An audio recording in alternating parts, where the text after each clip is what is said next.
Hey guys, the other day I was reading through the comments of one of my videos and I came across this real gem. A viewer, he called me some names and said, "You're an idiot.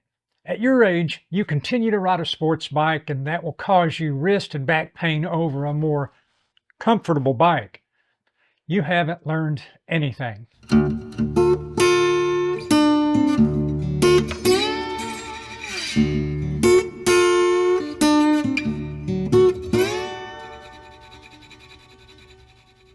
If you ever had someone question the type of bike you ride or want to get, it may have caused you to pause and reconsider your own judgment. Don't let it. In this video, I'm going to explain why following your own instincts is better than listening to the half-hearted opinions of others, and that some hardship is just an indication of achievement, and in the end is the greatest reward. Now, I'm not going to call this guy out. In my estimation, viewers are entitled to their own opinion. But as the old saying goes, opinions are like assholes. Everyone has one and they all stink. This is especially true when it comes to motorcycles. Look, the truth is, that guy wasn't the first or the last to tell someone that they were on the wrong bike, and more specifically, why. Many of the opinions we see about motorcycle choices come from well-meaning riders. But then there are just those few that we have to ask ourselves, are they really trying to help us, or are they projecting their own shortcomings? Choosing a motorcycle requires us to consider a lot of things. For many riders, at or near the top of that list is the topic of comfort. And it's easy to see why once you ride any bike for more than a few hours. For those looking to start riding later in life or getting back on a bike after years off, there are probably a lot of questions you're asking yourself.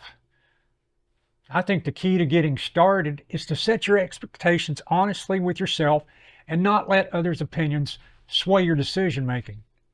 You have to tune out the noise.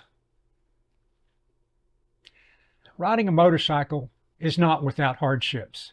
Not everyone can do it. Not everyone is cut out for it. And expecting it to be so without some difficulty is setting yourself up for failure. There is a bar, mentally and physically, that needs to be met in order to be successful at riding. And sometimes it just takes a little work to get there.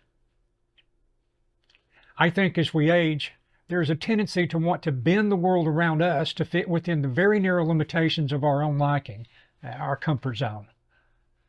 And we want to do so with little or no consideration for how far we can bend that world towards us before we start to bend towards that world. 2 years ago, I went through a phase of my life that completely and utterly changed my view of motorcycling and what and how I prioritize motorcycle choices now. I remember one night laying in a hospital bed and a couple nurses entered the room. One was training the other and told the trainee my name and went on to whisper that Mr. McCurry is a walkie-talkie. I had no idea how two 20-something females even knew that word. When I asked what they meant by walkie-talkie, I found it was an endearing term given to some of the patients in that particular part of the hospital. Basically, in the mornings, I would just get up, get dressed, and walk up and down the hallways, pushing that tree full of machines and hoses I was hooked to, rather than stay in bed all day.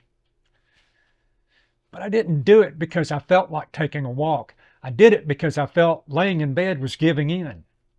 If I was going to ride again, I needed to be able to do the simple stuff first.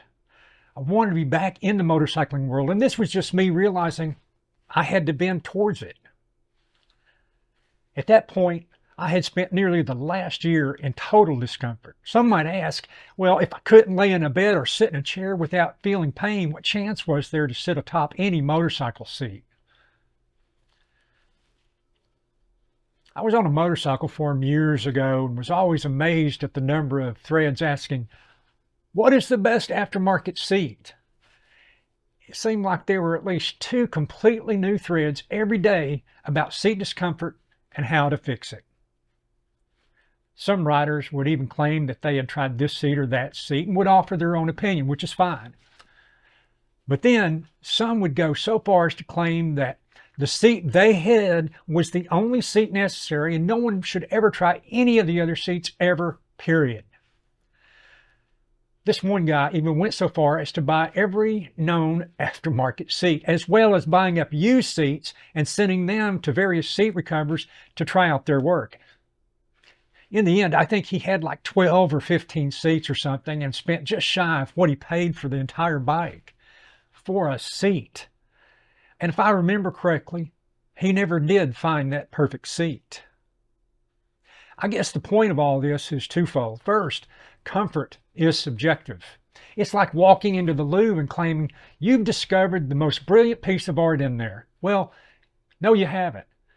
It's very dependent upon individual factors that are almost never going to translate to everyone. And second, comfort is just not in the physical realm.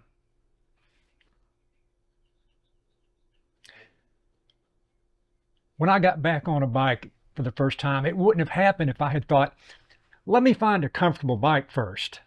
Nothing was comfortable because I wasn't physically where I needed to be. Comfort wasn't a bike problem. It was a me problem. I tend to believe where the mind goes, the body follows. By setting expectations to realistic levels and working steadily towards and eventually obtaining those goals, we are actually bending mind and body towards them. Whether you're starting riding later in life or getting back on after some time off, the incentives can be some of the most rewarding we'll ever experience. You see riders talking about wind therapy and freedom, and I agree with all of that. But to me, motorcycle riding is more than what takes place on the bike. It's a mental and physical journey we take that is the reason many riders continue to ride well into their later years. When I started riding again in 2024, there were physical limitations and pain. I could not ride far and didn't ride long, but they were the first steps, and that was the whole point. I was taking small steps towards an ultimate goal, not waiting to find solutions to the pain before starting. Turns out, I did learn some things. Riding a motorcycle takes courage, conviction, and a willingness to listen to your own instincts when it comes to knowing what works best for you. Don't let others cloud your judgment and cause you to doubt yourself. There's nothing wrong with hearing other people's opinions, but keep in mind, many of those opinions are based on how they perceive themselves in your shoes. They're projecting their shortcomings onto you. The guy that said riding a ZX14 would hurt my wrists and back doesn't know me. He just believes that he couldn't ride one without having those problems, and you know what? He's probably right. He was just following his own instincts when he wrote that. Be honest with your expectations and desires.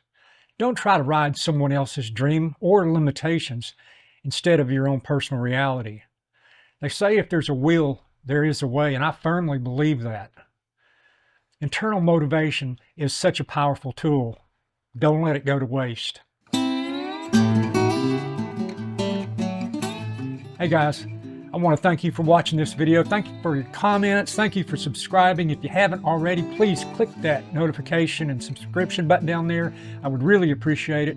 And again, we'll see you in the next video. Take care. Bye.